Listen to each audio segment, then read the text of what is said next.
Olá, muito boa noite. Vou pedir para todos abrirem o som à medida que forem falando. Eu sou Donizete Silva, da direção estadual do SINDICEAB, Sindicato dos Servidores Públicos da Agricultura, Meio Ambiente e Afins. Curta e siga as páginas do SINDICEAB nas redes sociais. Curta e compartilhe essa transmissão ao vivo no seu perfil e nos grupos que você segue. Com o objetivo de analisar e discutir a situação do desmatamento e a crise hídrica que o Paraná enfrenta, que o SINDICEAB promove a live A Crise Hídrica e o Desmatamento.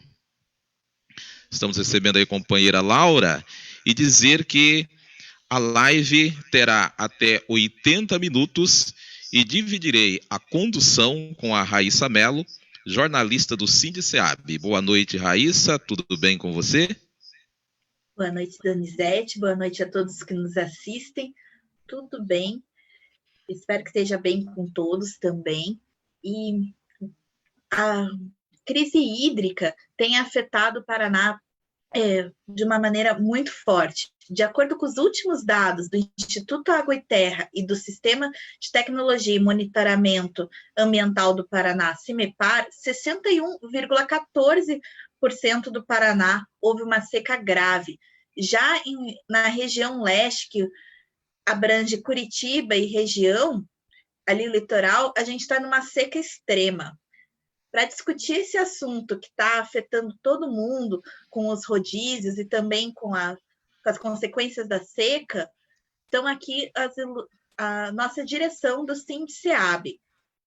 O Geraldo Carvalho de Oliveira, nosso tesoureiro. Boa noite, Geraldo. Tudo bem? Maria Auxiliadora Fernandes, nossa tesoureira geral. Boa noite, Maria.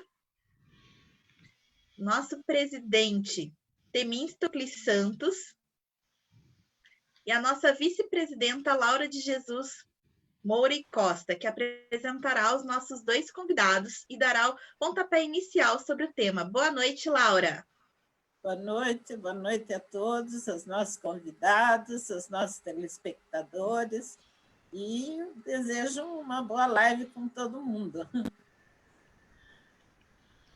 Pedir para todos os demais abrirem as imagens, para que a gente possa ter aí a beleza de todos vocês no vídeo.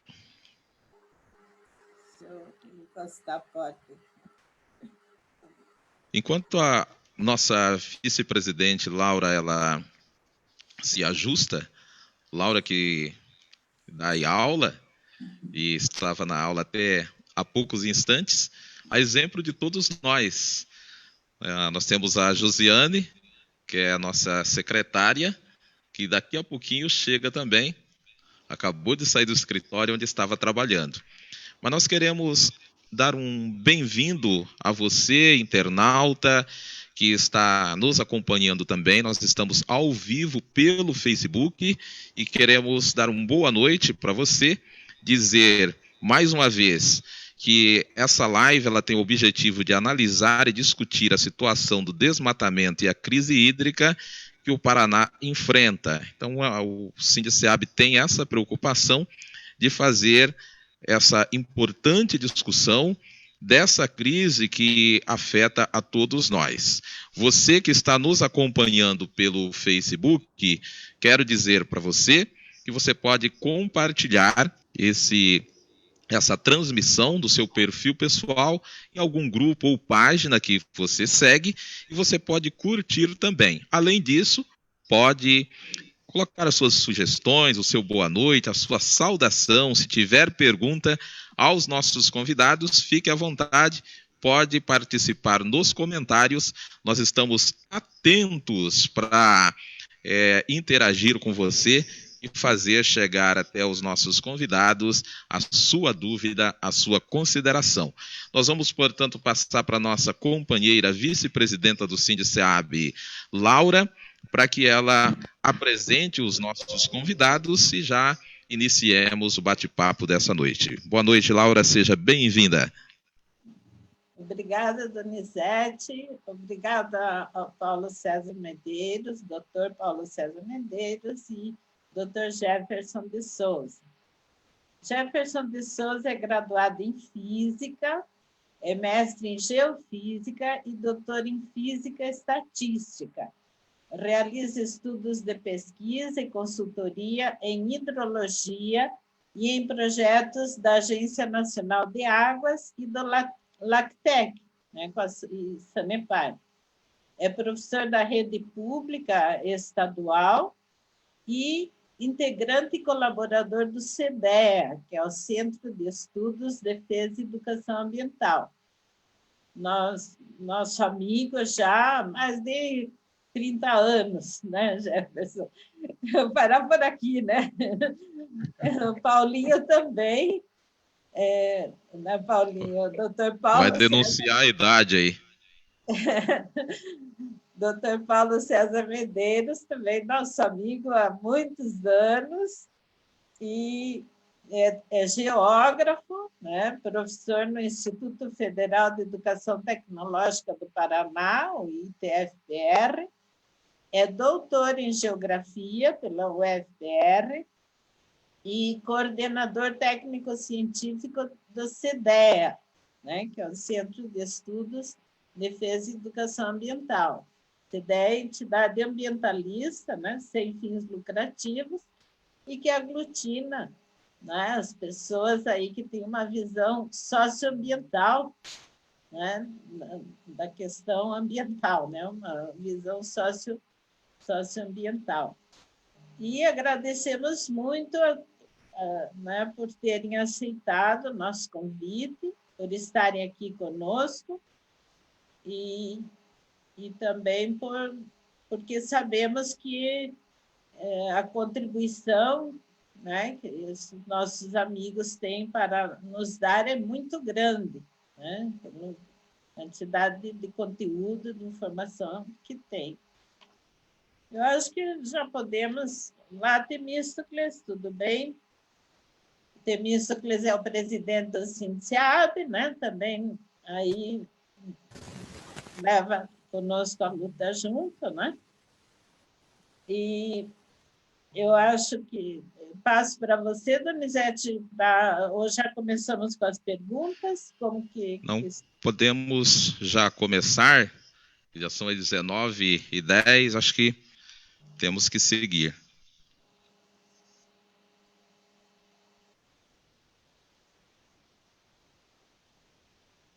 Pode seguir, Laura. Bom, a primeira pergunta, né, nós vamos fazer a discussão dos recursos hídricos e desmatamento, fazendo assim uma conversa, né, mais passando para a abordagem para o Dr. Jefferson, depois o Dr. Paulo César Medeiros. Então, vamos ter 4 minutos para cada um, em cada pergunta, né? Então, eu começo com a primeira pergunta para o Dr. Jefferson de Souza. O desmatamento da Amazônia, ele interfere no clima do Paraná? Como? Né? Porque o paranaense, de um modo geral, vai desmatar a Amazônia e não se sente responsável, né, pela questão da preservação da Amazônia. Então, queremos saber isso. Esse desmatamento feito por pessoas do Sul, ou de São Paulo e do Sul, que vão para a Amazônia, e aí todos nós sofremos as consequências, né? Então, ele interfere no Paraná ou não, a destruição da Amazônia? Boa noite, Laura. Boa noite, Donizete. Boa noite toda a comunidade aí do Sindiciab. Boa noite, meu colega Paulo César, professor Paulo César, e boa noite a todos aqueles que estão nos ouvindo, e muito obrigado, Sindiciab, por esse convite, por promover esse debate tão importante nesse momento. E sim, Laura, o desmatamento da Amazônia interfere diretamente no Paraná. E essa interferência ela é ainda mais intensa em algumas regiões. Isso porque, né? Vou mostrar aqui com um exemplo, por uma característica do clima paranaense. Nesse mapa, a gente pode ver aqui mais ou menos a localização da região sul do Brasil. A região sul do Brasil, ela está localizada entre o Trópico de Capricórnio e o Paralelo 30. A maior parte da região sul do país está localizada nessas latitudes. E se a gente observar o mapa mundial, né, a gente vai ver que o deserto do Kalahari, no sul da África, o grande deserto australiano, Austrália, no hemisfério norte, os desertos de Mojave e Sonora, o grande deserto do Saara, o grande deserto das Arábias e o deserto do Thar, eles estão também localizados entre estes paralelos. O paralelo 23, que marca a linha dos trópicos, e o paralelo 30. Então, a tendência dessas regiões no mundo inteiro é serem regiões desérticas ou regiões secas, regiões de baixa precipitação. A razão, digamos assim, física para isso é que essas são regiões de alta pressão atmosférica, né?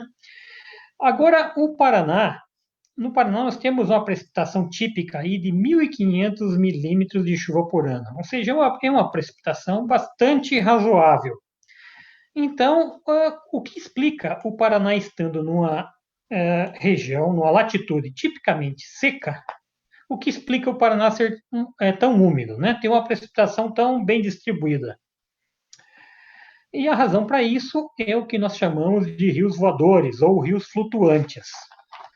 O que acontece? Esses dados aqui mostrados são dados empíricos, né? Dados medidos. O que acontece é que a região amazônica é uma região de baixa pressão, né? A floresta provoca uma queda na pressão. Essa baixa pressão absorve umidade dos oceanos e redistribui essa umidade pelo continente. Então, essa precipitação que não era esperada para a nossa latitude, ela vem da Amazônia, da floresta amazônica, pelo menos uma parte significativa dessa precipitação. Então, nós, paranaenses, né, temos fortes razões para defender a Amazônia em pé. Esse é apenas um dos papéis, né? A gente também pode mencionar que as florestas, elas são importantes reservatórios de carbono. Então, o desmatamento, ele contribui com 1/6 do aquecimento global. E o aquecimento global, ele interfere diretamente na dinâmica climática aqui do Paraná. Além disso, né, as florestas, elas têm potencial para absorver 1/10 do excesso de carbono, do carbono lançado devido atividade humana, né, atividade industrial, ajudando a mitigar o aquecimento global. Eu ainda poderia mencionar rapidamente, né, que o desmatamento também altera o albedo. O albedo é a relação entre radiação solar. Jefferson, Relação... Oi. só pedir para você ligar a câmera. Tá ok. O albedo é a razão entre a radiação solar que chega até o solo, que é refletida pelo solo, e a radiação solar incidente. Então, as florestas elas têm baixo albedo. Quando você desmata, né, você aumenta a radiação que é refletida. Então, isso aí também vai mexer com a dinâmica climática. E por último, né, também mencionar que as florestas elas ajudam a retenção de água pelo solo, isso na Amazônia ou aqui no Paraná, né? E também as árvores em si, né? Elas contribuem com o aporte de umidade na atmosfera. Uma árvore grande de uma floresta tropical, ela pode aportar até 1.000 litros de água por dia na atmosfera. Então, existem mais aspectos, né? Eu selecionei esses 3 aspectos para falar sobre esse tema. Algum comentário do doutor Paulo César Medeiros? Boa noite, colegas do SINCEAB. Muito obrigado pela oportunidade de estar com vocês aqui. É sempre bom dialogar essa temática ambiental também com a comunidade de trabalhadores, com o segmento de trabalhadores que estão muito ligados a esses processos, todos que estão associados à temática ambiental. Então, a gente está muito em casa, conversando com vocês que têm a bagagem técnica, operacional de vários dos sistemas, né? São os trabalhadores que estão muitas vezes ali na ponta de todo esse processo. Então, obrigado por esse espaço. Apenas um comentário que eu acho que cabe bem nessa discussão com o Jefferson, que tem a ver com o balanço hídrico do próprio sistema Terra, né? Então, todo esse ciclo hidrológico e todo esse balanço hídrico que o Jefferson menciona, que decorre, então, dessa evapotranspiração toda que acontece, uma evaporação oceânica, né, que vai para a atmosfera superior e que vai sendo distribuída também no território, né, no continente sul-americano. Então, essa água evaporada do Oceano Atlântico, sobretudo, vem fazer esse efeito, né, de trazer essa hidratação para o nosso continente.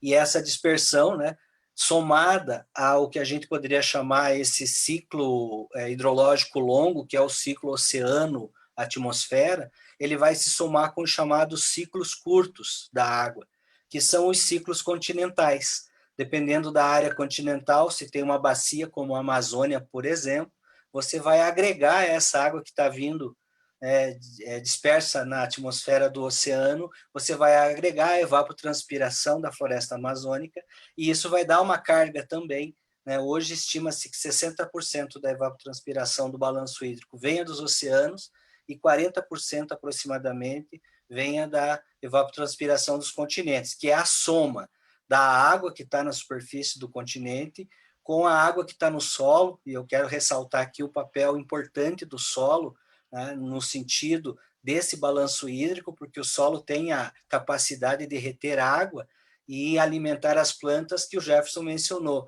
que vão devolver essa água pela sua transpiração para o sistema Terra, né? Então, é muito bom falar desses processos, inclusive com uma categoria de trabalhadores que entendem desses processos, por isso que a gente aprofunda, e eu gosto de debater com o Jefferson sobre essa questão. Então, eu gostaria de agregar essa reflexão da dispersão atmosférica pelo fato, né, de que nosso solo descoberto, o Jefferson mencionou o albedo, o nosso solo passa descoberto uma grande quantidade de tempo ao longo do ano, pelo modelo agrícola que nós temos, né, de plantations, quase, de plantações únicas, né, onde você ara a terra e deixa ela uma grande parte do tempo descoberto. Isso faz um problema muito sério, porque muda o microclima, o ciclo curto da água. Não há evaporação, a água não, o solo seca. E quanto mais seca esse solo, mais ele produz um calor excessivo, altera o microclima. Não por acaso, agora que as queimadas adensaram, aumentaram inclusive o calor superficial e chegando a produzir tempestade de poeira, né, e de alta temperatura, vórtices de altíssimo calor que aconteceram essa semana passada. Então, essa desumidificação da nossa atmosfera é problemática e traz para o sul do Brasil essas consequências que o Jefferson indicou, esses processos. Então, obrigado aí pela participação, acabei ocupando, né, na réplica aqui da conversa um pouco, mas é para contribuir com a reflexão do professor Jefferson. Obrigado. Muito obrigada aí pelas colocações, foram excelentes, né? E vamos seguindo para a segunda pergunta. Enquanto o Geraldo faz aí a intervenção, pedir para a auxiliadora abrir a câmera para que a gente possa contemplar a sua beleza. Geraldo. O meu questionamento é a respeito desses extremos de temperatura, de extremos de excesso de chuva, e quando ocorre, o pessoal normalmente cita os fenômenos El Niño e Laninha como grandes responsáveis por esses extremos de clima, né? Tanto temperatura extremamente baixa, temperatura extremamente alta, excesso de chuva. O meu questionamento é o seguinte: eu gostaria de saber se as mudanças climáticas, se o aquecimento global, ele está interferindo também nesses fenômenos aí de El Niño e Laninha, se eles estão ficando mais intensos devido ao aquecimento global ou não? Essa é a minha pergunta.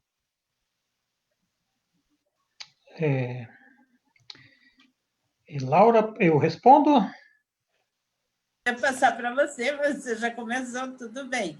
Primeiro você, depois o Paulinho comenta. Tá bem. Bem, esses fenômenos, os fenômenos de El Niño e Laninha, que estão relacionadas à temperatura do Pacífico Equatorial, eles são fenômenos naturais, né? E naturalmente afetam a dinâmica climática no mundo todo. Em particular, no sul do Brasil, né, os fenômenos de El Niño, o fenômeno de El Niño, ele costuma provocar aumento de precipitação. E o fenômeno de Laninha costuma produzir secas. Acontece que existem estudos, e esse gráfico que eu estou apresentando é do Instituto de Pesquisa do Clima da Universidade de Colômbia, que é um dos principais centros de estudo de mudança climática no mundo, né? Ele mostra que o aquecimento global ele não altera a frequência de ocorrência de fenômenos El Niño e Laninha, mas ele costuma intensificar esses fenômenos. Ou, de maneira geral, a mudança climática ela pode estar associada a um aumento de desastres hidrometeorológicos no mundo inteiro. Aqui no sul do Brasil, né, alguns dos desastres hidrometeorológicos eles podem ser associados a El Niño e Laninha. Por exemplo, lá as cheias do início da década de 80 e pode estar associado a um fenômeno de El Niño, e a última grande seca aqui no Paraná, em 2006, pode estar associada a um fenômeno de Laninha. Esse gráfico aqui da Universidade de Colômbia, ele mostra o seguinte, né? Os fenômenos o número de ocorrência de seca no mundo inteiro são representados por retângulos achurados. O número de cheias são representados pelos retângulos cinzas. E outras catástrofes, né, como catástrofe associada a ventos e tempestades, estão em cor rosa, né? Essa linha verde, ela indica o número de eventos que ocorreu naquele ano. E a linha tracejada, ela indica a tendência, né? Então, esse gráfico mostra que existe uma tendência de aumento de catástrofes hidrometeorológicas no mundo, na medida que o tempo vai passando. E a gente pode observar também que em anos de ocorrência de El Niño e Laninha, aqui representados pela cor azul, El Niño, vermelha, Laninha, há um aumento de catástrofes hidrometeorológicas. Então, é forte a evidência de que a mudança climática está intensificando os efeitos dos fenômenos El Niño e Laninha.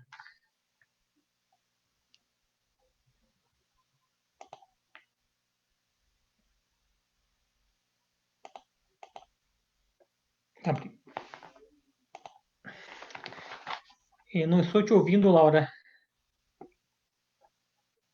Aí, agora saiu. Não estava conseguindo abrir o microfone. Sr. Paulo César Medeiros quer comentar essa questão da intensificação, né, se o aquecimento global ou as mudanças climáticas aí, né, intensificam ou não as ações, os fenômenos, né, as consequências dos fenômenos Laninha e El Niño.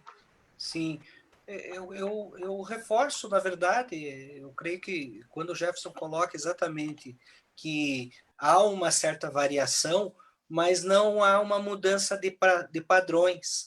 Então, que nós, inclusive, se a gente for estudar aí o Jefferson mencionou lá na primeira parte, né, dessa coluna de água que a gente recebe anualmente, né, na média de uma coluna de 1,5 metro, né, quando fala chove 1.500 milímetros, o que isso significa, né, para a grande maioria da população? Significa que chove uma coluna de água de 1,5 metro, calculando, se você calcular isso pela área do estado do Paraná, você vai imaginar o tamanho da piscina, né, de 1,5 metro de profundidade que chove sobre esse território. É claro que ela chove diferente, de formas dispersas, né, de formas variadas, né? Mas isso, de certa maneira, é disso que a gente fala, porque esses eventos podem acontecer nos seus extremos. Então, o extremo de uma ausência, né, de umidade, de pluviosidade, falando um pouco agora de balanço pluviométrico, não mais só de ciclo hidrológico, como eu falei na primeira parte, mas falando de balanço pluviométrico, há uma variação, porém, do ponto de vista da nossa capacidade técnica de prever e de poder projetar no futuro estas intempéries, os extremos dessas intempéries, nós já temos conhecimento histórico para isso. Então, não é um fato novo para nós que trabalhamos na área ambiental, para os pesquisadores, para os grandes centros de pesquisa. Então, nós já temos condições. E nós vamos falar mais para frente um pouco de uma face da crise, que é a face da ausência de política pública para o enfrentamento. Então, não vou antecipar, mas eu creio que o que a gente precisa avaliar é se realmente estamos sendo surpreendidos por um fenômeno climático ou não. Na verdade, a fala nos revela que não, que a gente já tem conhecimento desses extremos, né? E o que aí...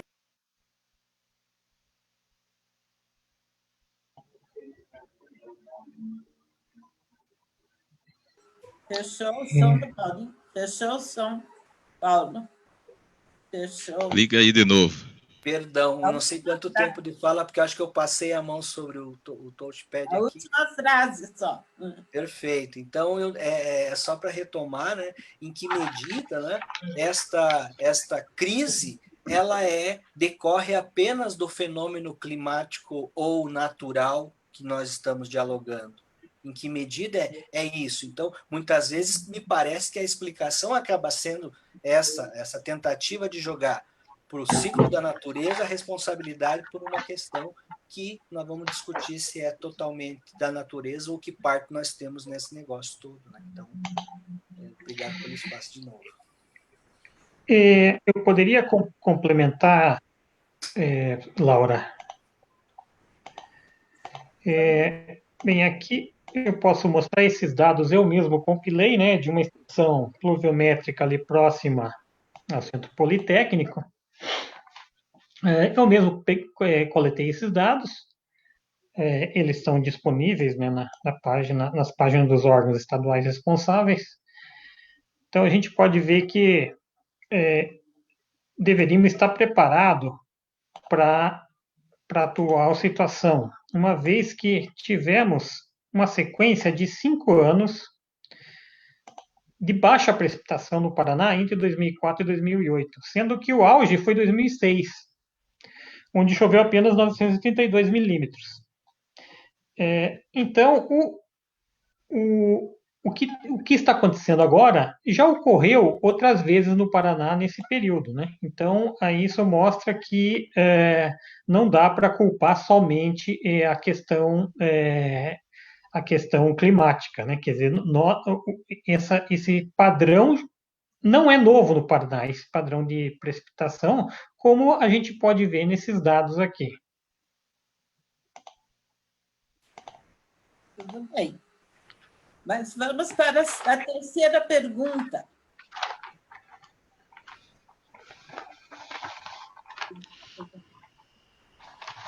Raíssa. Enquanto a Raíssa prepara, dizer para o pessoal que gosta de cantar, declamar poesia, contar piadas, contos, a próxima live, no dia 30 de outubro, às 19 horas, vai ser um Cindy Sarau, uma amostra de talentos. As inscrições já estão abertas. Raíssa. A minha pergunta é sobre a gestão compartilhada da água no combate à crise hídrica. Eu queria entender um pouquinho mais do que é essa gestão compartilhada. Eu vou fazer a Laura vai encaminhar para nós, Laura? Por favor. Não, pode continuar, é você mesma. Pergunta é para você, depois o Jefferson comenta. Perfeito. Agradeço muito, Raíssa. É algo que me interessa muito. Na verdade, todo o trabalho de pesquisa em pós-graduação dentro da geografia foi desenvolvido no estudo no que eu chamo de geografia política da água, a luta de poder que se estabelece pela água, né? Então, sempre foi um foco de pesquisa já do mestrado e acabou produzindo uma pesquisa subdoutorado sobre a gestão da água no estado do Paraná. Então, fico muito tranquilo, muito à vontade nessa questão. Por quê?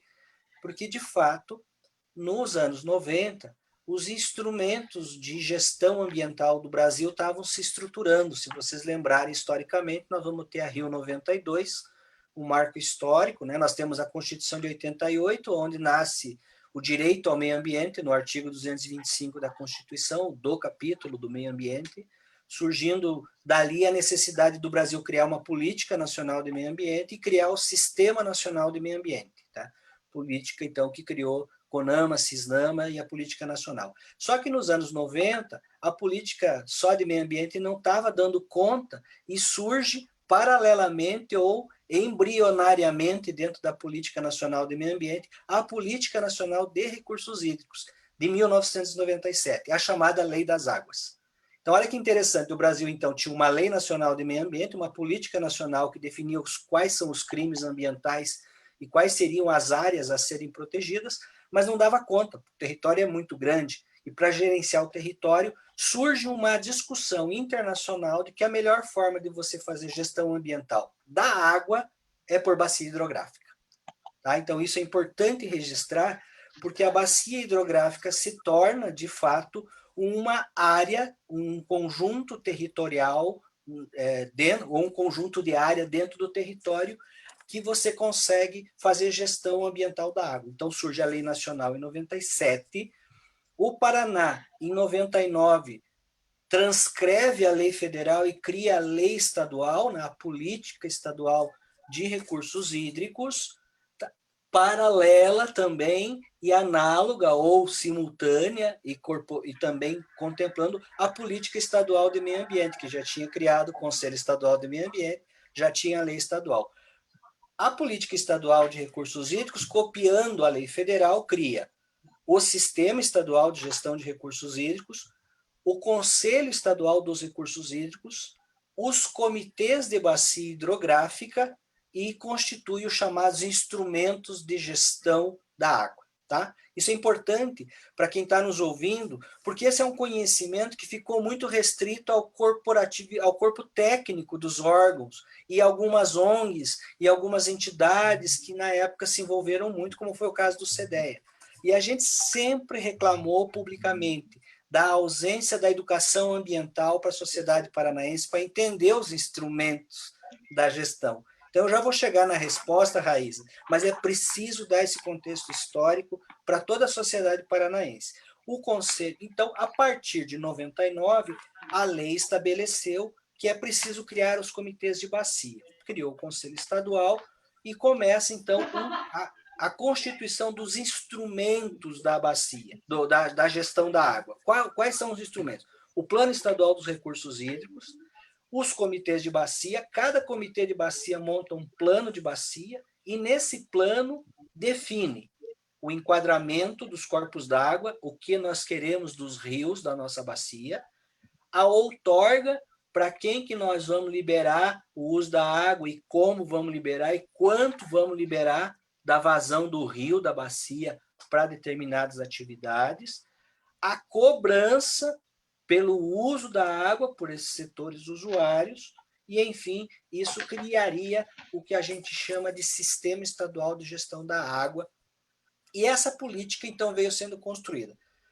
Para finalizar, qual é o estado da arte, Raiz, sobre essa questão? O fato é que os instrumentos foram consolidados, o relatório que está posto aí, que foi agora publicado, o relatório que publica a situação da gestão da água no Paraná, tem revelado que, claro, o Paraná avançou, constituiu 8 comitês de bacia, já das 16 bacias, já deu o seu salto de qualidade, mas o entrave maior é que o modelo de gestão ele foi ficando, pela forma como o próprio governo do estado tem agido dentro do sistema, né, isso acabou engessando. E não há uma articulação maior, não há uma difusão, e por conta disso, nós temos sempre reclamado que não há efetivamente ainda uma gestão compartilhada.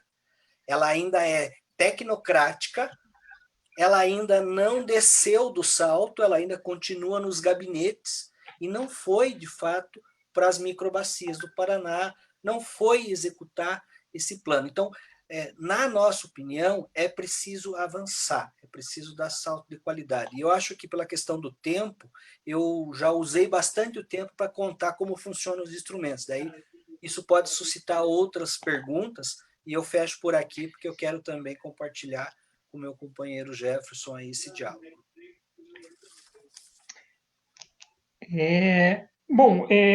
Sobre esse tema, né, eu acho que é importante a sociedade entender, né, o porquê que gestão de água necessariamente deve ser compartilhada.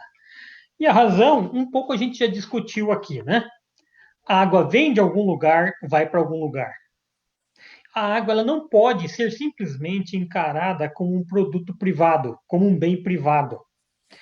Porque a água que você tirou da nascente, ela não vai correr para o rio. Uma empresa, um frigorífico faz um poço aqui, vai diminuir o nível do poço para outra pessoa, para outra empresa, para outra cidade, vai secar uma nascente em outro ponto. Você desmatou em algum lugar, você não vai mais ter a umidade disponível que você tinha antes. Se você impermeabiliza o solo, a água não penetra, não recarrega o reservatório de água subterrânea. E também a água vai para algum lugar. Então, a água ela vem para a cidade e volta na forma de esgoto. Volta para onde?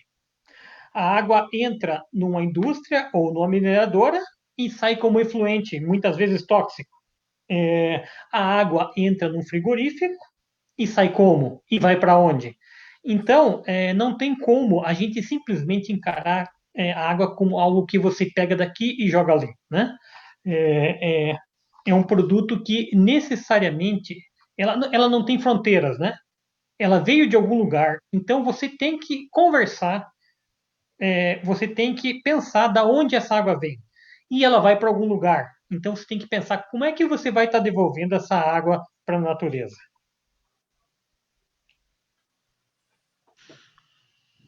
Muito bem. Acho que nós vamos para a próxima, Laura.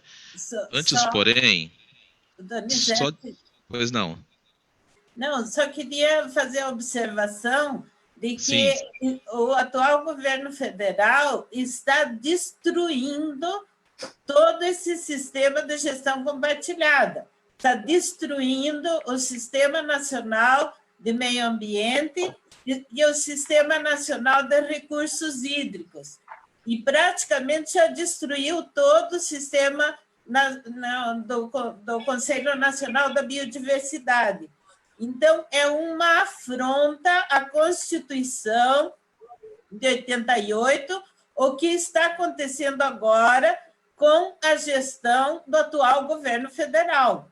E o povo precisa reagir, porque senão nós vamos perder tudo que foi construído nos últimos 30, 40 anos. Perfeita, excelente observação. Nós queremos passar uma orientação para o pessoal que está nos acompanhando pelo Facebook. Você que tem alguma sugestão, alguma dúvida, basta escrever lá o seu comentário, a sua pergunta, que a gente repassa aqui para os nossos convidados. Saudar o Márcio Killer, que está nos parabenizando pelo debate e acompanhando a nossa live. Ele que é o presidente da CUT aqui no estado do Paraná. Maria Auxiliadora tem uma intervenção.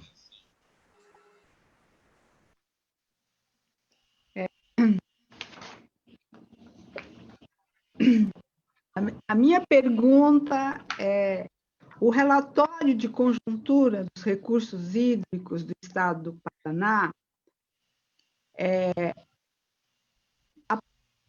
por esse relatório, a gente pode saber quem são os beneficiados com as outorgas no estado?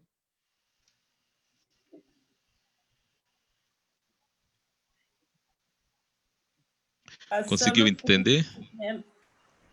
Primeiro o Jefferson, né, para responder, depois o comentário do Paulo César Medeiros.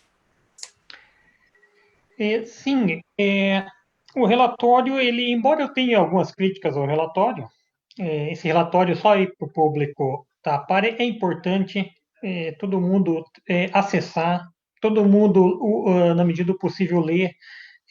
Ele dá um bom panorama de recursos hídricos do Paraná. Embora eu tenha algumas críticas, né?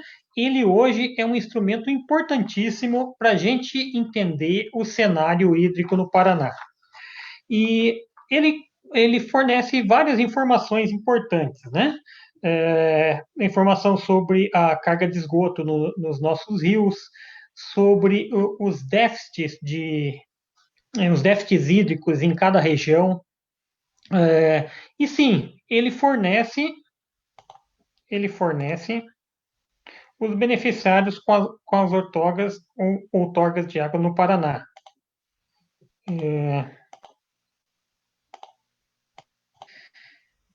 Então, esse mapa, né, ele é do relatório. Só complementando, né, o relatório ele foi lançado nesse ano, no início desse ano. Ele foi elaborado pela Agência Nacional de Águas, pelo IPEA e por vários órgãos do governo do Paraná, e ele está acessível via internet, né? Então, nesse mapa a gente pode ver, né, que na maior parte do Paraná, a agropecuária tem o maior impacto, né? Ela tem a maior parte das outorgas de água. Na região de Curitiba, e litoral, a gente pode ver que o saneamento tem um maior impacto, né? Porque Curitiba, é uma região bastante densa, a metropolitana de Curitiba é uma região bastante densa, a região mais densa do Paraná, né? Mais de 1/3 da população paranaense está aqui. E o litoral tem o problema lá da população flutuante, né? Na época na temporada de verão. Mas no interior do Paraná, né, existe um alto impacto da agropecuária sobre os recursos hídricos. O professor Paulo quer complementar? Eu quero reforçar também dentro do relatório e também reforço essa necessidade desse relatório se tornar um instrumento público, né, um documento a ser publicizado, a ser levado para as escolas, a ser levado para as universidades, a gente começar a ter um controle social sobre a gestão da água, porque é somente dessa forma que nós vamos fazer com que os instrumentos saiam desse modelo tecnocrático que eu mencionei na fala anterior. É preciso sair desse modelo tecnocrático e fazer uma gestão que eu gosto muito também do conceito de gestão social da água. Tenho utilizado também esse conceito, que tem a ver com o conceito de controle social, né, e tem a ver com o conceito de governança. Mas, assim, do ponto de vista das outorgas, é claro que nós temos um órgão técnico, o órgão responsável em emitir a outorga, estabelecer quais são as vazões outorgáveis, né, fiscalizar, isso é papel do Estado porque está na legislação. Porém, é evidente que o que dá o tom do consumo da água e da necessidade da água é a realidade histórica. E, neste caso, o nosso modelo produtivo tem dado esse tom. E isso é um problema. A gente não discute o modelo produtivo. Essa é uma questão complexa. O modelo agropecuário, por exemplo, que o Jefferson menciona, então, das vazões outorgadas no estado do Paraná, né, ela chega a 37% da vazão outorgada por uso só para a agropecuária. 37%. Aí a gente vai lá para o uso industrial, 23% da vazão outorgada vai para a indústria no Paraná. Aí nós vamos ter 30% que vai para o saneamento. Aí o Jefferson mostrou que ele concentra em algumas áreas devido ao modelo de ocupação urbana, né? E algumas áreas menos urbanizadas, né? Isso cai. Mas, de fato, 30% na média vai outorgada para o saneamento. Daí o problema que nós temos de assegurar que as companhias de saneamento sejam públicas, né? Essa é uma discussão que nós temos que, como sociedade, porque se a gente for olhar, uma parte da vazão, 23% já está indo para o setor privado industrial. Quase 40%, 37% está entrando gratuitamente. Isso eu quero registrar aqui, eu tenho falado isso desde a época da revisão da lei, que a água entra gratuitamente para a agropecuária no Paraná. Quando nós quisemos taxar o uso da água para o setor agropecuário, fomos assediados, fomos perseguidos, fomos caluniados dentro do próprio Conselho Estadual de Recursos Hídricos, né, porque ousamos desafiar, né, os produtores de alimento e se arvoravam a dizer, olha, nós produzimos comida, quem são vocês para virem cobrar água? E quando, na verdade, a gente queria sobretaxar os que usam agrotóxico, porque esses faziam o que o Jefferson mencionou, captam a água in natura do rio, injetam os agroquímicos, injetam no solo, na água e devolvem essa água em péssimo estado para o sistema e não pagam nada. Então, se a gente for observar, nós temos alienado 60% da nossa água ao setor produtivo. E ao saneamento, que é o saneamento ambiental e o saneamento público, nós temos um fator de 30%. Então, é preciso discutir publicamente as questões da outorga, é preciso que os planos de bacia estejam muito bem sedimentados e que a sociedade fiscalize. Então, eu queria fazer essa complementação dessa ideia da outorga, né? E só para concluir o 100%, a parte de comércios e serviços, né, que utilizam água para outorga chegam a 6%, e uma pequena parte vai para a administração pública, que são todos os equipamentos públicos do Paraná que precisam de água, né, hospitais, escolas e efetivamente equipamentos públicos. Então, esse é o modelo da outorga da água paranaense. Ele está hoje concentrado na mão do sistema produtivo. A outorga da água, então, é preciso ser revisada. Por quê? Porque a lei assegura que, em caso de crise hídrica, a prioridade, está na lei, é a dessedentação das pessoas e dos animais, e não repassar taxa de cobrança de água para a população no meio de uma crise. Então, é contraditório o sistema, e essa é uma face obscura da crise, que nós estamos falando que é a crise da água, né? A crise é a crise política da água, né? Sobretudo. Excelente esse final, Paulinho. Paulo César Medeiros. Era justamente essa observação que eu queria fazer. A lei federal assegura como primeiro uso da água o abastecimento humano e, em seguida, a dessedentação de animais. E nós não estamos fazendo cumprir o que a lei diz. Estamos priorizando o setor produtivo em vez do abastecimento humano e da higiene pessoal. Bom, vamos para a quarta pergunta? Isso. Quinta. A quarta pergunta é o nosso presidente Vital, enquanto ele se prepara, dizer para o pessoal, nunca é demais a gente lembrar que você pode e deve fazer a sua parte, inclusive trabalhando toda essa questão da conscientização em relação a esse problema. Você pode ficar com a gente até o final, curtir, compartilhar essa transmissão no seu perfil pessoal e nos grupos que você segue. Escreve as suas saudações e perguntas nos comentários que a gente repassa aos convidados. Vital.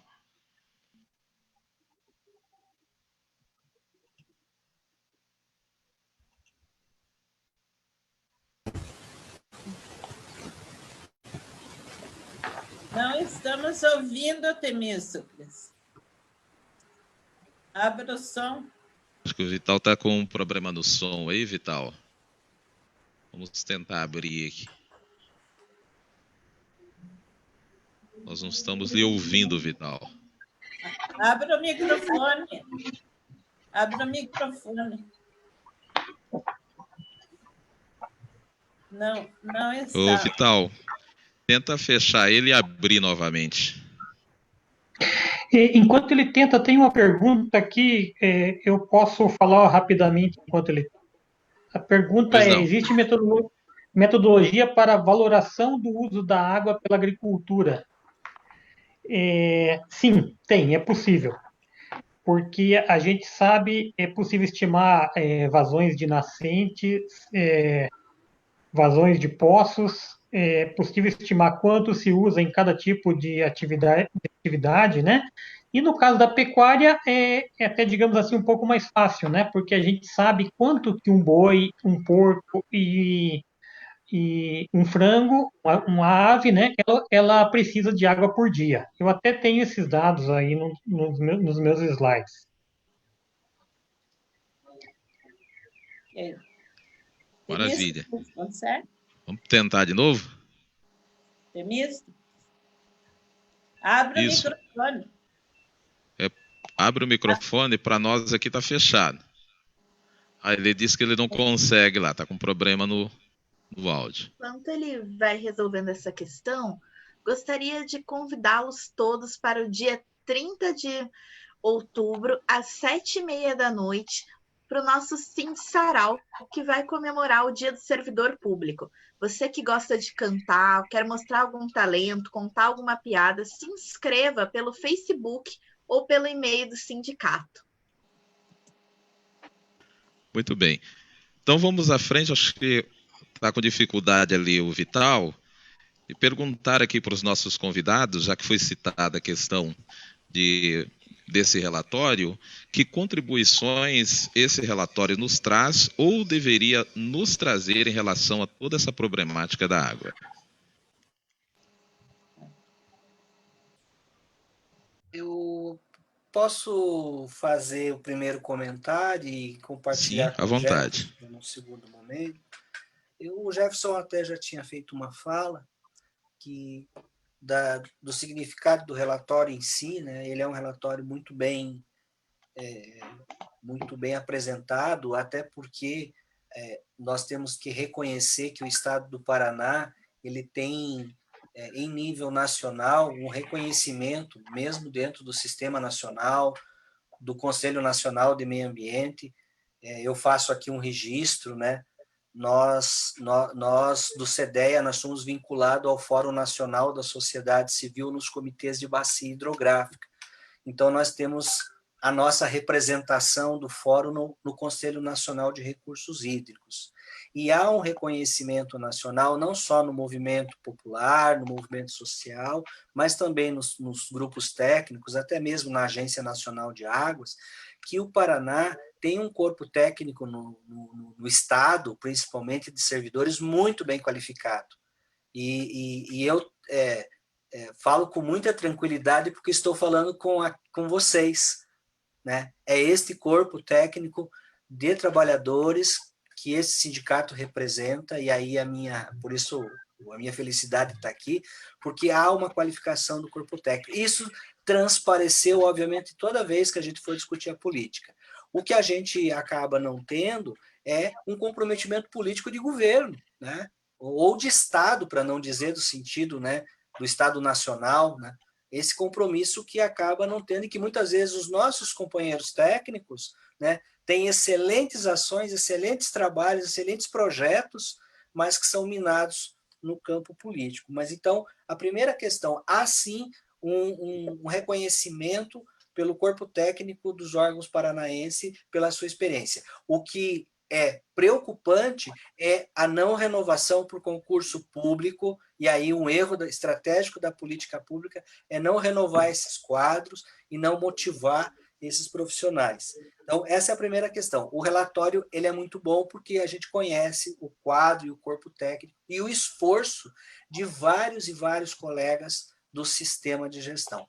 Porém, é fundamental que seja dito. O relatório aponta questões estratégicas que eu gostaria de colocar no seu capítulo 5, que fala sobre segurança hídrica. E registro aqui a importância de quem lê o relatório verificar a questão dos itens fundamentais para a segurança hídrica do Paraná, que deve ser levado em conta na política pública e nas lutas sociais. Abastecimento público, assegurando o princípio universal da lei de dessedentação humana e de animais. Acabamos de falar disso. Priorizar o abastecimento das sociedades. Também priorizar a produção, mas trabalhando a perspectiva da produção numa perspectiva de contenção à crise, e não a liberação deliberadamente de atividades produtivas nocivas para a questão da água. Então, nós temos que ter uma política de incentivo à produção agroecológica, sustentável, que seja protetora das nossas águas e não poluidora. Os riscos, nós temos muitas áreas de risco que o relatório aponta. Quais são os riscos, quais são os municípios do Paraná que sofrem riscos de secas ou de inundações em eventos críticos. Então, o relatório também aponta essas vulnerabilidades. E a questão da poluição e do saneamento ambiental. Então, esses 4 eixos que aparecem no relatório, eu gostaria de reforçar, porque ele acaba sendo uma síntese. Todo o relatório é muito interessante. O capítulo 4, que fala de gestão, da gestão compartilhada, também é interessante, dá um cenário. E mais esse capítulo que fala da segurança hídrica, me parece que corrobora com muito do que nós falamos hoje. Agora, o que falta realmente é que esse documento se torne um instrumento público de gestão e não apenas um relatório que vai ficar numa estante de biblioteca. Eu acho que, do ponto de vista do que eu percebo, são esses tópicos importantes a serem ditos nesse espaço. Obrigado. Escuta. Bem, o relatório, né, ele realmente é um instrumento essencial para a gente entender o que acontece no Paraná, porque ele fornece, digamos assim, usando uma linguagem mais simples, o quanto nós temos de água, a qualidade dessas águas, tudo dividido por regiões, né, por bacias hidrográficas ou por regiões hidrográficas, e ele fornece a regiões onde essa água tem maior risco, né?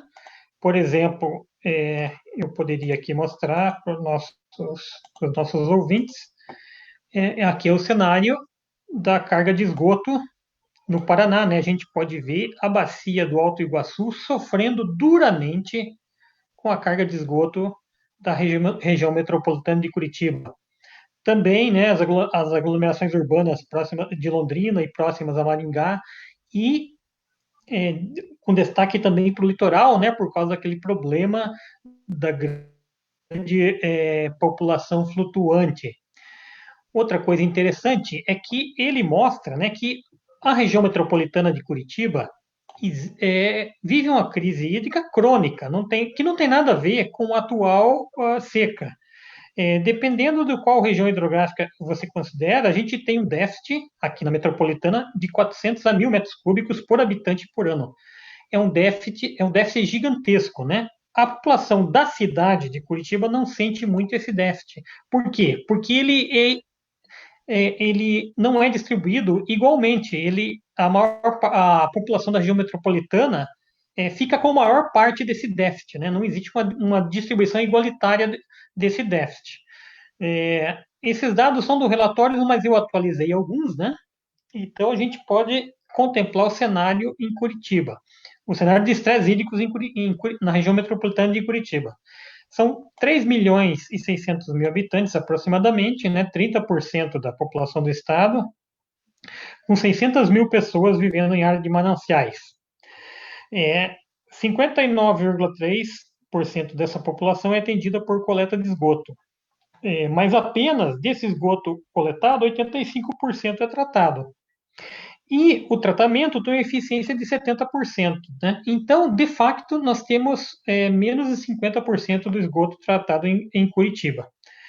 E além da grande população, né, é uma área com intensa atividade industrial e também um pouco de mineração e agricultura. Outra coisa interessante do relatório é que ele aponta alguns caminhos, né? Inclusive, um caminho que não está sendo seguido pelo governo.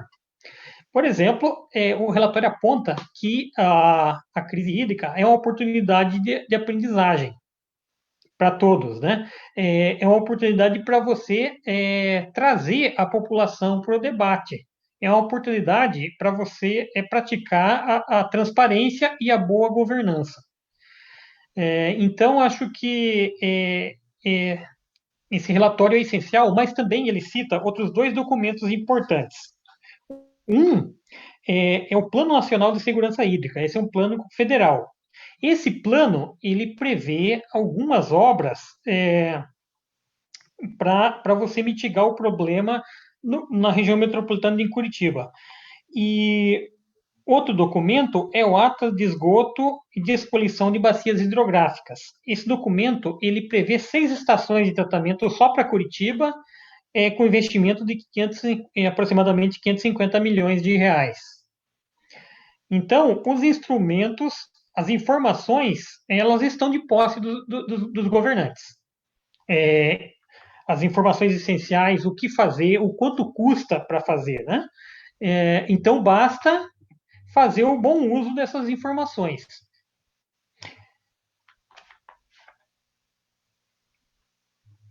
Me parece que o Vital tem considerações a fazer. Acho que agora está ok aí o áudio. Escuta? Isso, perfeito. Veja bem, quando eu falei na valoração do uso da água ou consumo da água para a agricultura, além disso, veja como o sistema... Eu gostaria que um dos 2 palestrantes falasse a respeito.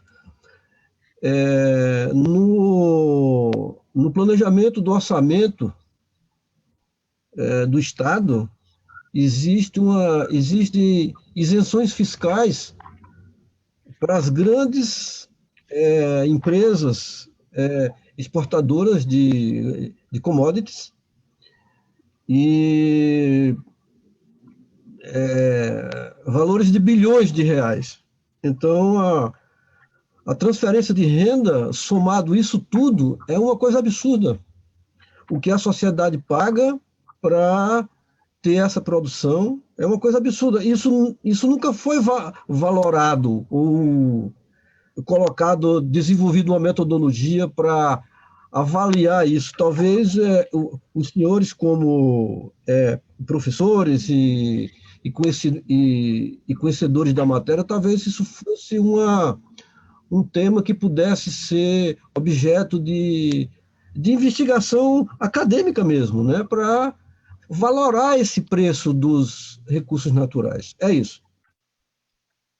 Obrigado pelo questionamento. Isso é muito interessante, porque permite a gente falar também de um instrumento que está dentro da lei estadual e está da lei nacional, que é o Fundo Estadual dos Recursos Hídricos. Então, como é que é esse sistema de cobrança pelo uso da água, né? Acho que essa é a discussão. A cobrança é feita pelos usuários. Por exemplo, a nossa Companhia Estadual de Saneamento, ela é usuária da água. Ela retira a água in natura do rio, processa para vender para nós, ela transforma ela em mercadoria. Ela processa a água e vende ela no mercado de negócios da água, né? Então, essa é a grande realidade. Assim como outros setores da produção também o fazem. O problema é que o setor, nesse caso, agropecuário, que foi um dos nossos exemplos, né, a isenção, inclusive, está no relatório. Se vocês observarem lá no relatório, tem uma abinha do relatório que deixa bem registradinho: o setor agropecuário não paga. Por quê? Qual é a função do Fundo Estadual de Recursos Hídricos? E qual é a ideia de fundo? É que, em cada bacia hidrográfica, os usuários da água paguem uma taxa para a vazão captada para o fundo da bacia. Inclusive, essa é uma questão que a gente discutiu em nível nacional. Pela lei federal, 95% do recurso arrecadado na bacia deve ficar na bacia. O que significa? Se eu estou numa bacia que eu tenho intervenção agrícola, se eu tenho intervenção industrial, o recurso arrecadado pela vazão vai para o fundo daquela bacia para fomentar projetos de proteção ambiental. Daí, nessa linha de raciocínio, eu entraria essa tua questão, né? O plano da bacia, ele pode sim, nós podemos amadurecer essa ideia, acho que a tua perspectiva é de pesquisa mesmo, a gente avançar nessa contabilidade da água para levar para os comitês de bacia propostas da sociedade. Inclusive, nós podemos fazer isso juntos, né, com vários segmentos, fazer essa investigação para levar para os comitês de bacia a real situação contábil, né, que está acontecendo em relação à água. Não só a cobrança pela vazão captada, mas, por exemplo, e os impactos ambientais? Para onde vão as multas? O dano ambiental produzido numa bacia, feito por erosão, feito por contaminação química, por assoreamento de bacia. Quer dizer, todos esses crimes ambientais previstos poderiam eventualmente também ser alocados para os planos da bacia, para a ação de recuperação, saneamento ambiental, educação ambiental, reflorestamento, repovoamento de várzeas, né, relocação de famílias em zona de risco. Quer dizer, tem uma série de medidas que poderiam estar sendo subsidiados por um recurso que não está sendo administrado, que está vazando pela nossa mão, está vazando pelo ralo, né? Então, a tua pergunta, ela é muito interessante e ela suscita esse bom debate sobre esse grave problema. Obrigado. Jefferson, quer comentar? Tem que abrir o microfone. Eu já tinha comentado um pouco sobre isso, né? Mas para os nossos ouvintes terem uma ideia de como que isso pode ser feito, então aqui tem alguns dados sobre o impacto da pecuária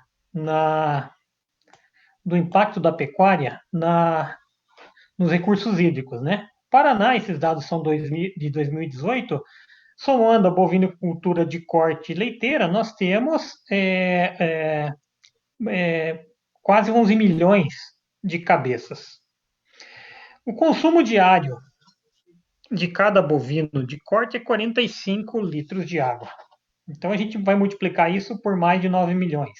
E da bovinocultura de leite, o consumo é quase 80, multiplicado, então, por mais de 1 milhão e 300. Para suínos, são 18 litros, e nós temos quase 7 milhões de suínos, né? E somando a avicultura de corte e postura, são 2 bilhões de cabeças. cada uma consumindo meio litro de água por dia. Então, quando a gente exporta bilhões de frango, bilhões de toneladas de carne, a gente está, na verdade, exportando nossa água.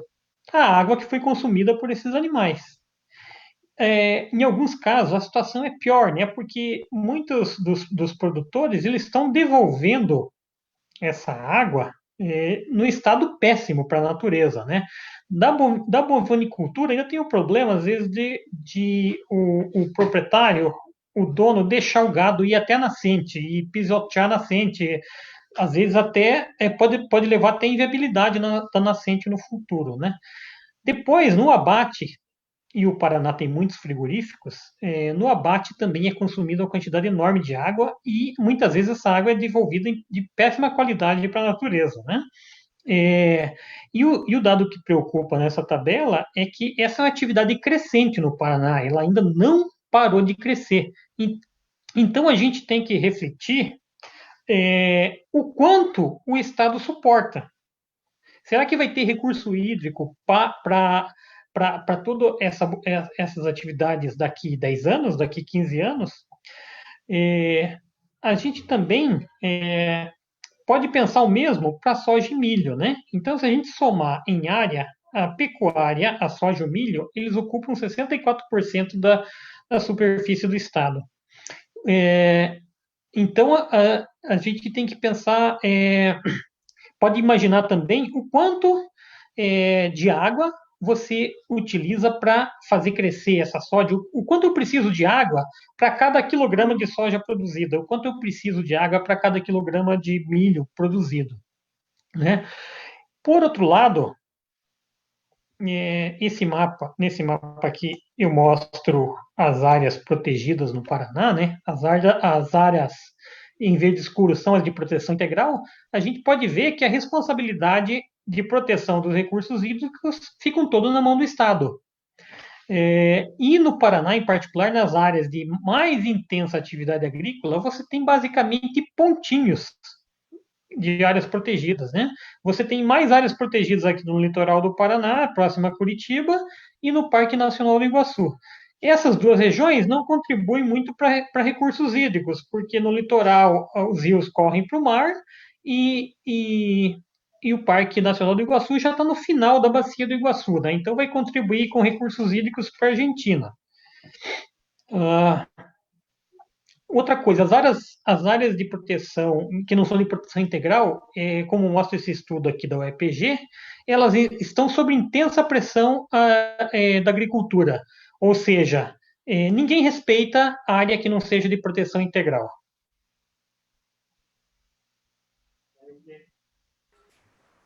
Muito importante esses dados.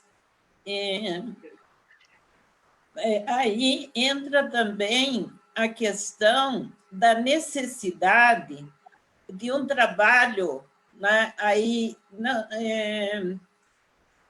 Existe a Lei Estadual de Educação Ambiental, que é a Lei 17.505, de 2013, é uma lei que foi elaborada com a participação de muita gente, né? E que foram vários anos até chegar à conclusão dessa lei.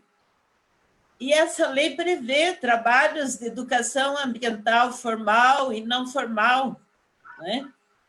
E nas discussões que existe o grupo de educação ambiental, que a Promotoria de Meio Ambiente mantém, com reuniões mensais, o que se pode concluir ali é que um dos poucos municípios que realmente entende essa necessidade de articulação da sociedade civil com a sociedade política, né? Seria a gestão compartilhada mesmo, é o município de Foz do Iguaçu, né? E nós temos uma lei estadual que não saiu do papel até agora. Por quê? Porque se fica pensando o trabalho dessa articulação de educação ambiental só em programas e projetos, e não se pensa enquanto uma política pública de Estado.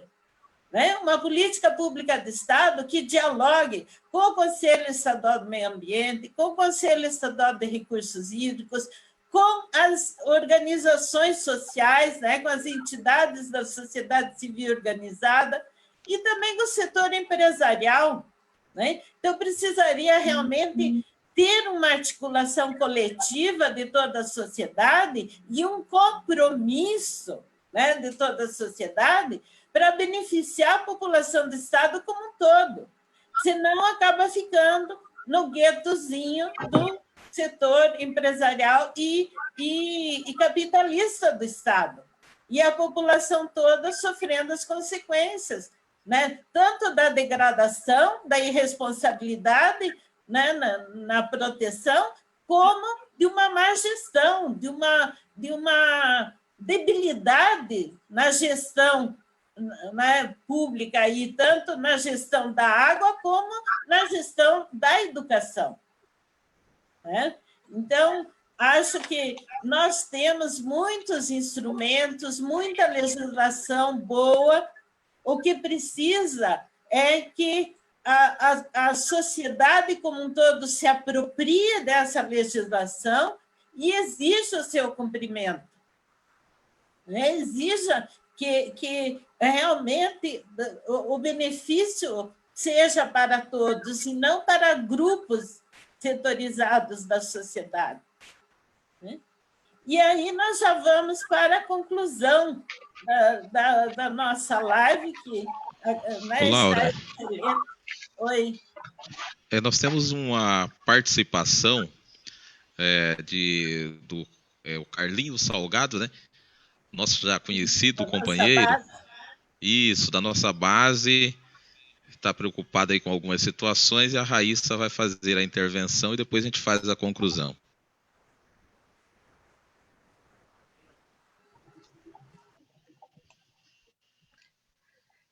Boa noite. Carlinhos pergunta se conhece algum estudo da Secretaria de Saúde sobre a contaminação das águas distribuídas pela Sanepar por agrotóxicos.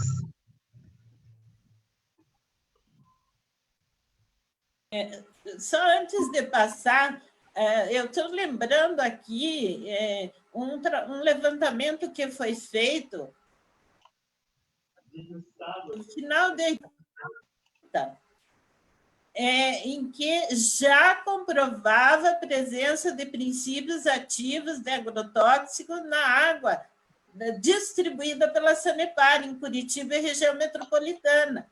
Esse levantamento foi feito pela própria Surema na época, né? Então, e isso não mudou, né? Isso já existia, e eu aí gostaria de ouvir o comentário, né, do Jefferson e do Paulo César Medeiros.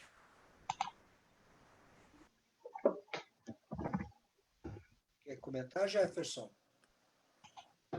Eu não tenho especificamente os dados sobre contaminação por agrotóxico. Eu acho que a Laura chegou a fazer estudos aqui em Curitiba, né, Laura? Eu não sei se você mapeou também agrotóxicos ou só outros poluentes. Não, os princípios ativos de agrotóxicos. Foi um trabalho feito pela Surema na época. Faz tempo já, se buscar aí nos meus arquivos, eu devo achar. Agora eu não me lembro, mas o que eu lembro é que foi constatada a presença de, principalmente, organoclorados e metais pesados na água de abastecimento público, né? Isso foi constatado na época. Não sei se o Paulo César quer comentar alguma coisa. Assim, só para a gente também reforçar, durante um certo período no Conselho Estadual de Recursos Hídricos, ainda quando eu representava, quando nós fomos fazer o plano estadual, a gente pediu que a Sanepar produzisse um relatório.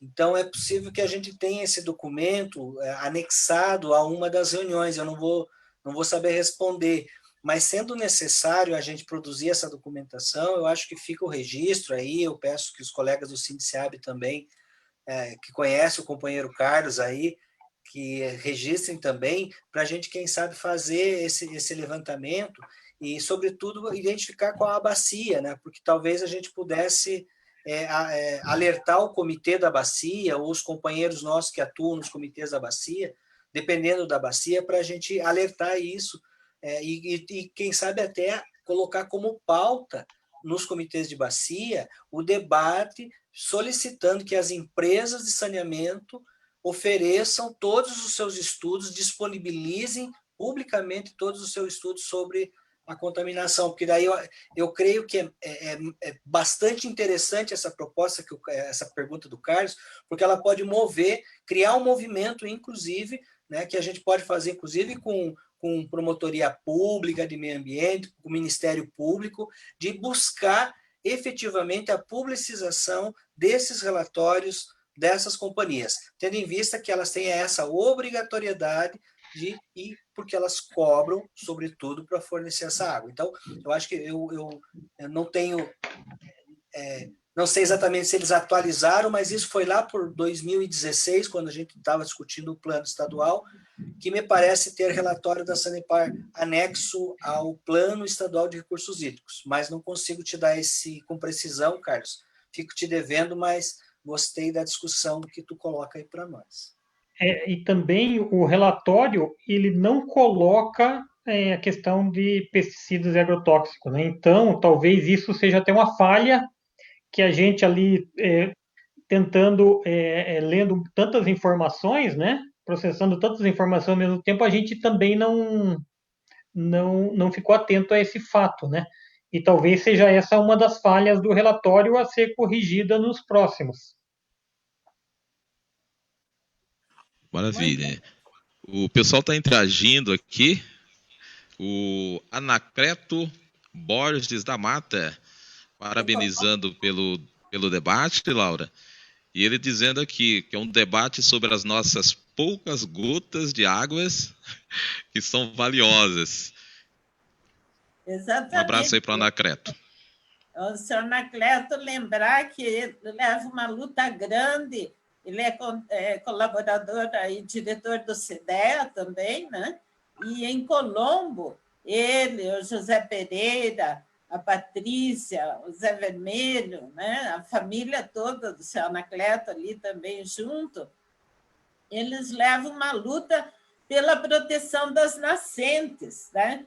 Nós fizemos uma capacitação de lideranças ali sobre gestão integrada de recursos hídricos e esse pessoal todo se informou bem, né, de como a gestão pública, né, está agindo na questão da proteção de recursos hídricos. E o senhor Anacleto deu uma grande contribuição, principalmente na bacia do Rio das Pombas, né, na microbacia do Rio das Pombas, que é afluente do Rio Palmital, e que o Rio Palmital é afluente do Alto Iguaçu. Então, acaba sendo toda a questão aí da bacia do Alto Iguaçu.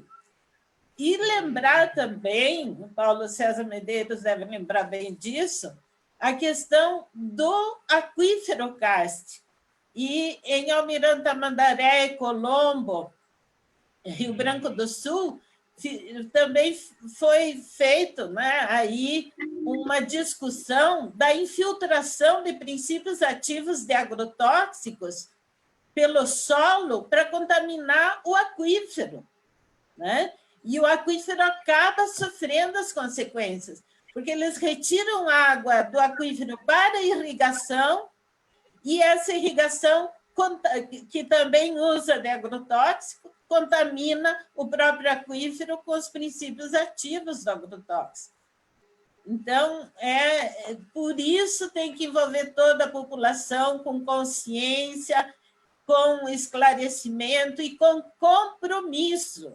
A população toda, os produtores, os industriais, têm que ter compromisso com a proteção de rios, nascentes, do aquífero e da qualidade de água também, para ser fornecida para a população. Alguém quer falar? Não sei se...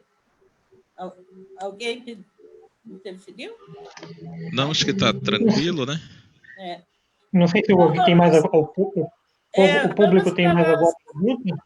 Mais uma questão que a Laura ia abrir tem para nós. aí a conclusão, né? Que nós queríamos saber que conclusão que nós podemos tirar disso tudo, né? Que proposta nós podemos defender, né, nesse quadro de crise hídrica, que o SINDICEAB, né, ele está na base da gestão, né, dos recursos hídricos. E nós queremos qualidade, né? Nós queremos qualidade. Então, quais são as conclusões para nós defendermos, né, para encaminharmos junto com a CDE, junto com a sociedade civil organizada, para melhorar essa situação de crise? Eu vou... Jefferson, quer começar e depois eu complemento? Fique à vontade. Eu listei aqui algumas ações, né? Que são bem gerais, mas aí também estão abertas à discussão, né? Como o tema é desmatamento, né? Então acho que um diagnóstico claro, não só para a Amazônia, mas principalmente para o Paraná, é que a gente precisa aumentar a nossa área as nossas áreas protegidas, e inclusive visando preservação de recursos hídricos, né? Então a gente tem que ampliar as áreas protegidas para cabeceiras, nascentes, áreas de recarga. Outra questão é conversão de APAs em áreas de proteção permanente. Muitas APAs não estão cumprindo o seu papel, porque simplesmente não estão conseguindo deter a pressão do agronegócio. Uma outra ideia é a criação de área de compensação pelos gestores de atividades que demandam muitos recursos hídricos, né? Não pode ficar só na mão do Estado tentar resolver esse problema. Então, acho que para cada frigorífico você tem que ter uma área de compensação, né? O dono do frigorífico que está usando água de poço, ele tem que proteger a área de recarga desse poço. Outra coisa que eu acho muito importante é planejamento econômico. Quando o Estado for fazer seu planejamento econômico, a gente tem que pensar se a atividade econômica que vai ser fomentada, que vai ser incentivada pelo Estado, ela leva em conta quanto a gente dispõe de recurso hídrico.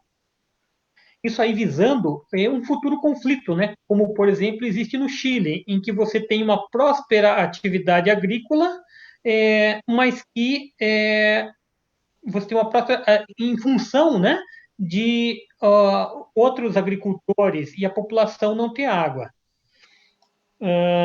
Nessa mesma linha, né, o incentivo de práticas agrícolas sustentáveis, em particular a agroecologia e sistemas agroflorestais, o fortalecimento dos comitês de bacia, a gestão transparente dos atores ligados ao saneamento e aos recursos hídricos e ampliação da fiscalização. A gente acha que no Paraná tem que rediscutir se a nossa lei de reserva legal e de mata ciliar está adequada pelo que nós precisamos. A gente tem que fazer um esforço maior para trazer a sociedade e os movimentos sociais para essa discussão. E, é claro, né, a gente tem que investir muito mais ainda em pesquisa. A gente tem que saber o quanto nós temos de recursos hídricos, quais são os limites para o uso desses recursos hídricos, conhecer a qualidade desses recursos hídricos. E, claro, no plano mais global e nacional, o Paraná tem fortes razões para apoiar as ações contra o aquecimento global e contra o desmatamento no bioma amazônico. Muito bem. Paulo. Pouca coisa a acrescentar nessa lista, que, na verdade, eu e o Jefferson, ao longo de alguns debates que nós temos feito, essas conclusões têm sido, digamos, comuns e, na verdade, agrego a essa discussão também vejo com relação, por exemplo, ao que o Jefferson fala, matas ciliares, unidades de conservação, reservas, né, proteção, compensação em áreas de proteção de nascente. Tudo isso faz lembrar que o Paraná já teve um grande projeto que precisa ser resgatado, que é o projeto dos corredores ecológicos, porque nós temos que pensar também em toda a fauna que se estabelece dentro dos ecossistemas, porque nós temos que pensar que a atividade também dos animais, ela é parte considerável, e eu queria registrar isso, essa integração de uma política de proteção dos rios, né, dos nossos recursos hídricos, integrada com a proteção florestal, com a proteção dos biomas e com a circulação das espécies que também estão sofrendo, porque como estamos desconectando as áreas verdes, nós estamos isolando elas, levando elas ao desaparecimento. Então, eu queria agregar a integração dessa política de reconstituição do tecido verde original. E avanço para essa discussão que o Jefferson também coloca, eu também concordo, a agroecologia, a agrofloresta, né, tudo isso, né, vem numa crescente para a gente poder, digamos, de certa maneira, entrar numa discussão importante. Se grande parte da área do território paranaense é uma área agrícola, é preciso a gente ter uma preocupação com o solo.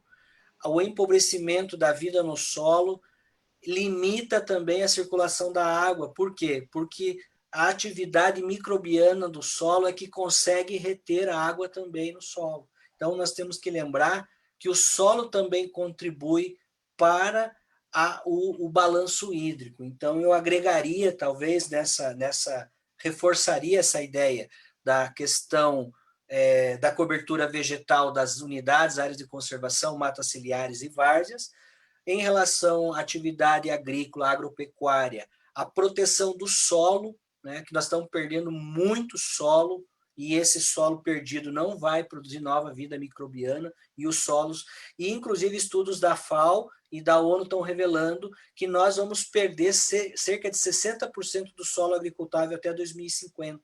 Então, o Jefferson mencionou, nós estamos numa zona frágil que pode sofrer desertificação. Então, essa agricultura mecanizada, essa agricultura que utiliza agrotóxico e que mata a vida microbiana do solo, ela está propensa a transformar as nossas áreas agrícolas em futuros desertos. Isso já tem estudos. Nos Estados Unidos, todos os cinturões de proteção de milho, né, que foram produzidos lá, os agricultores tiveram que mudar a prática porque estavam perdendo recursos hídricos, e nós vamos ter que fazer essa discussão também. Então, completamente favorável, a educação ambiental como estratégia integradora em todos os níveis. Educação ambiental não é só na escola, é educação ambiental nos órgãos públicos, nos órgãos da prefeitura, nos órgãos do Estado, nas indústrias, e, de fato, isso tudo pode fortalecer essa fiscalização que o Jefferson também mencionou, mas não só a fiscalização do ponto de vista do órgão fiscalizador, mas uma fiscalização da sociedade civil, né, coletivizada, compartilhada.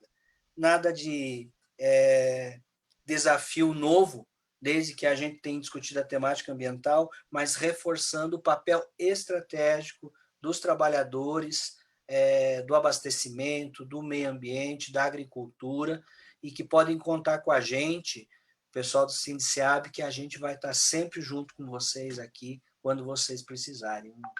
Obrigado pelo espaço. Perfeito. Laura, tem alguma consideração? Sim, é só agradecer muito, né, e que é o excelente debate que nós tivemos. Nossa live vai ficar disponível, né? As pessoas que não assistiram podem assistir. Mas ainda não é as considerações finais. Sim, tá bem. Então, só destacando a questão da educação ambiental, né? Que o Paulo César comentou aí no final, né?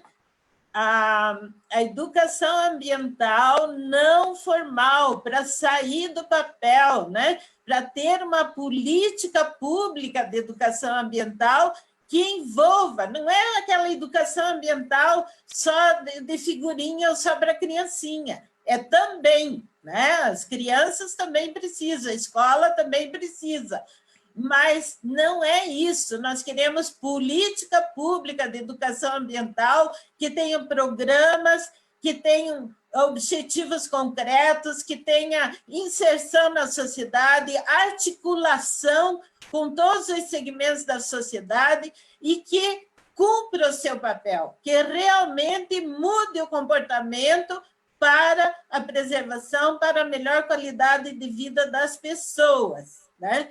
É importante conseguir isso, envolvimento de todos os segmentos da sociedade. Acho que era isso. Maravilha. Nós queremos, então, fazer uma rápida passagem pelo Facebook, do pessoal que participou aqui com a gente, o Carlinhos Salgado, que fez aí uma importante intervenção, nós fizemos um bom debate.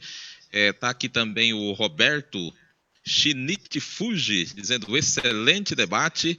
O padre Rivael está mandando um abraço para todos nós, em especial para o professor Paulo, que é o primo, parabenizando pelo debate e dessa importância que tem, essa causa comum.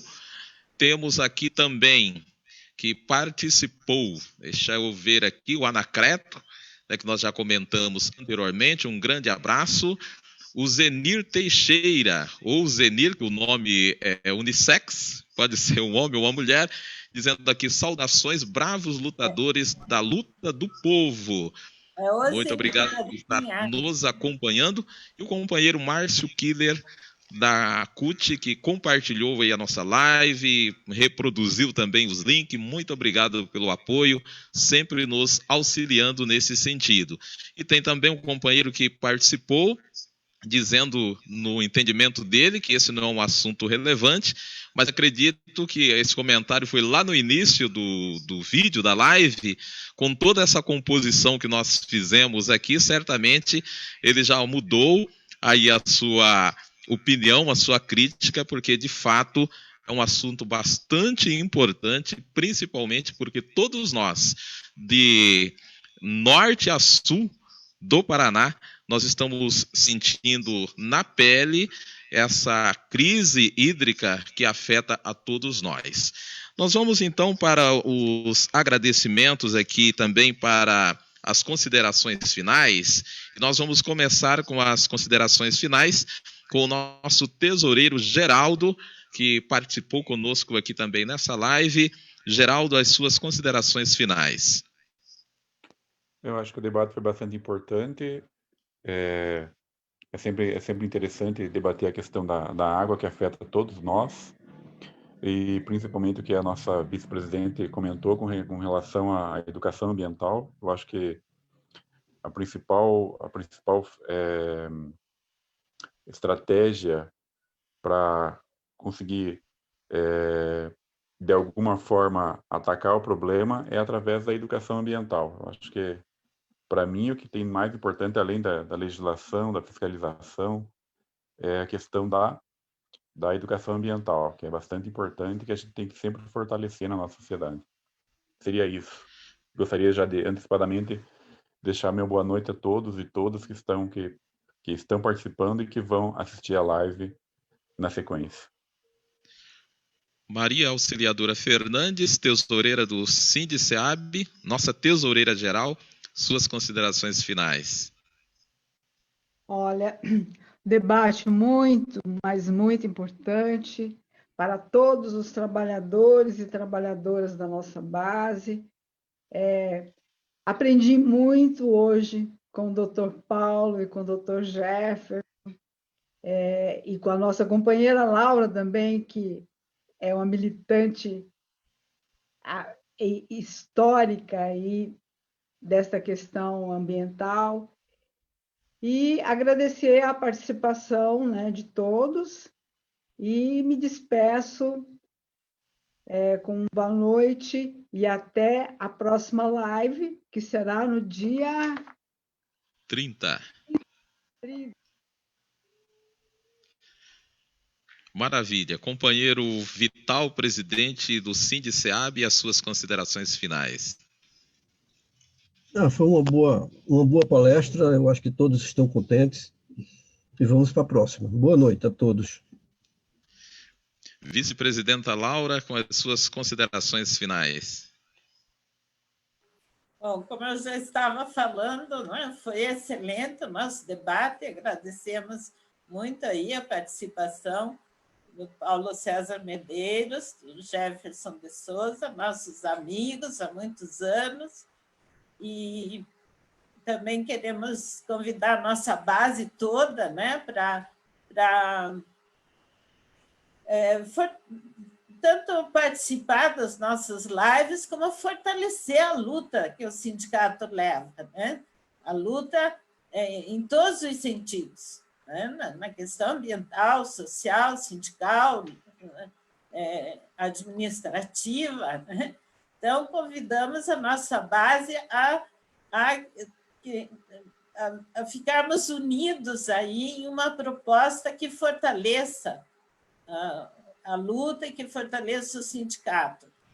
E agradecemos muito também a equipe da comunicação, né? Temos aí o Donizete, a Raíssa, a auxiliadora também, a Josiane não pôde participar, esperávamos que ela entrasse, né?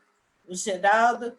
Então, existe essa equipe da comunicação do Sindiceab e que tem mostrado um trabalho e que as lives quinzenais têm dado um grande resultado, boas discussões que temos feito, né? Depois também há a reprodução dessas discussões que ficam, né? E que podem ser usadas também por todos os diretores regionais do sindicato, nas suas bases também, né? Então, fica para o fortalecimento também das direções regionais do sindicato. Muito obrigada a todos, um excelente final de semana e estamos muito felizes com essa discussão. Agora precisamos criar, né, instrumentos aí de luta para reverter a situação que temos, né? Mas foi muito bom, muito obrigada mesmo, de coração. Maravilha. Dr. Paulo César Medeiros. Obrigado, Donizete, Raíssa, começando por vocês aí que são excelentes aí na comunicação, parabéns pela condução, pelo apoio técnico, aos companheiros e companheiras da direção do sindicato, Vitor, Temístocles, Geraldo, Maria Auxiliadora, Laura, a Josiane também que foi citada aí, agradecer aos colegas muito de convívio de luta, Zenir, que participou, Márcio Killer, Anacleto, nosso companheiro lá de Colombo, obrigado, Anacleto, por ter participado, enfim, vários outros colegas aí que puderam, Carlos, que fez pergunta para nós aí, então todo esse grupo aí que também acompanhou a live. Eu gostaria muito de deixar esse abraço nosso do CDEA, ficar à disposição do Sindiceab para novas temáticas. Tem uma temática latente no Brasil, que são as queimadas. A gente não conseguiu dar conta de entrar nesse tema, mas o que está acontecendo hoje, né, no bioma cerrado, no bioma da floresta amazônica, nas áreas, inclusive chegando até a Caatinga, na nossa floresta tropical, todo esse cenário vai criar um impacto de longo prazo para uma recuperação ambiental demorada, até porque se anuncia, né, uma extensão aí desse fenômeno de diminuição de chuvas. Então, nós estamos bastante preocupados. Então, fica até uma sugestão para uma pauta que os companheiros queiram debater, né, os impactos, até porque a Polícia Federal está revelando nos inquéritos que sim, tem crimes praticados na produção dos focos de queimada. Hoje, só para vocês terem uma ideia, eu estou mapeando aqui pelo INPE, 1.098 focos na Amazônia estão queimando agora, desde ontem. No Cerrado, 843 focos. Na Caatinga, 289. No Pantanal, são 250 focos de queimadas que os satélites captaram ontem. nós sabemos em quais propriedades esse fogo está acontecendo, a Polícia Federal está chegando lá, então vai merecidamente, eu não quis alongar aqui a minha fala, mas eu quero provocar os telespectadores, a provocar o nosso Sindiceab a voltar a fazer um debate sobre essa temática ambiental. Obrigado de coração, meu camarada Jefferson, que é um parceirão aí, que a gente tem feito bons trabalhos e a gente tem conseguido mostrar didaticamente para a sociedade paranaense que a crise não é uma face só da circunstância climática, mas ela é uma face, sobretudo, da ausência de uma política justa, né, e compartilhada da água no Paraná. Então, nós temos feito essa denúncia pública, nos chamem, nós estaremos sempre à disposição da comunidade para esclarecer. Obrigado. Dr. Jefferson, nos sentimos honrados pela presença de todos vocês. Por favor, as suas considerações finais.